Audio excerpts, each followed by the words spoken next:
If Fluffy Hernandez gets over on RDR, who gets the fight against Chimaev?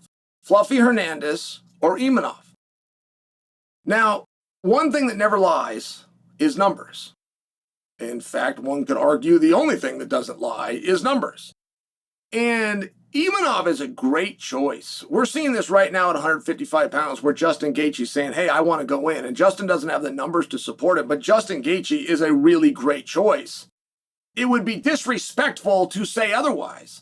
It would be disrespectful to say that Imanov, bouncing back off a loss to a world champion in Sean Strickland, defeating a world champion in Israel Adesanya, and defeating the people's choice, Kyle Brawler, in a main event, by the way, it would be very disrespectful to say he hasn't done enough to get a world championship. And I'm not saying that. I'm just going to answer the question, and I'm going to use numbers. Now, here's the only number that you need to know. The record that anybody has ever, since 1993, when the Gracies and Segmore Entertainment set that octagon up in Mobile, Alabama for the very first time, the record that anybody has ever had to go on a streak before they got a title shot is 10. And that athlete is Merab Dvalishvili. But there's a little bit more to Merab Dvalishvili having to win 10 in a row. He got offered the title fight at 7 in a row. After he had won 6, prior to match 7, he was offered a title fight. It was against his teammate and very good friend, Aljamain Sterling, and Merab said no. He won a couple of more fights. They offered it to him again.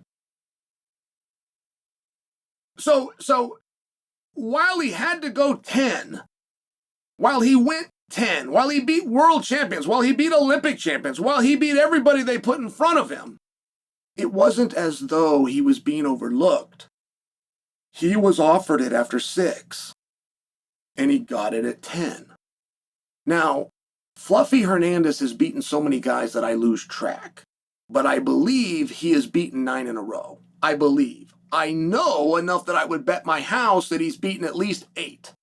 I just get confused without further research if the match against RDR is number 9 or if it's number 10. And the reason I bring that to your attention is regardless of rankings and regardless of who appears, regardless of past opponents, which I think Imanov might have a little strength in schedule, even though he's got less wins in a row, beating world champions, even taking a bump, but to a world champion. I think Imanov's got a very good argument. I just can't imagine that Fluffy Hernandez is going to be put in a spot as hard as those fights have been, short notice. I mean, he's been called to work every way you possibly could be called to work. And he's won. And I cannot imagine that he would be the guy that is going to outrun the current record, of which took 30 years to reach in the first place, of 10. I just can't imagine that. And I think that story needs to be told. I'm going to do my part to tell that story. And if it catches on with you guys, and if Hernandez helps to also tell that story of, hey, wait a minute. Merab has the record, but he was given the offer after 6. 6 for me was a year ago. Just by the numbers. If he goes out and he gets over on RDR, if you don't give him a title shot, who do you give him? And what is the point at that point? What is the point of him beating that guy? To become the number 1 contender? What's he fighting RDR for? What's he beating 9 straight guys for? What's any of it for if it doesn't make you number 1 contender? Imanov will have his own argument. And Imanov's argument is very strong. I will go as far as to say that he is the current leader. I think that the conversation by the headlines is going to come down to Imanov and RDR. But if you go check with my partners at DraftKings Sportsbook right now, you're going to be very surprised when you see Fluffy Hernandez is the favorite to beat RDR. Does that surprise you? Surprised me when I saw it. I know he's good enough and I know that he deserves it. I didn't know that he quite had the name recognition to get that. So, if it comes down, and it is going to come down, it's going to come down to either RDR or Imanov, or it's going to come down to Imanov or Fluffy. That's it.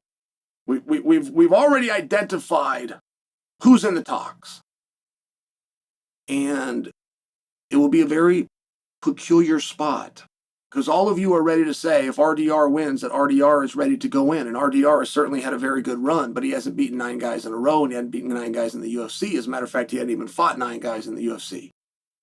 So I think whatever argument that you choose to go with, your own words are going to work against you. I don't believe that anybody has the rhetorical skills to get around a 9-fight win streak when the all-time max after 30 years of a sport is only 10.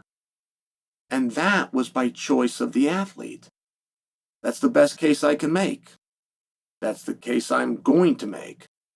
But even in a court of law, the defense gets to go last because the final word does matter. And that's another thing that Imanov, as great as that performance was, has working against him. You're going to see RDR versus Hernandez last. And if Hernandez gets the win, I predict for you, Hernandez gets the title shot.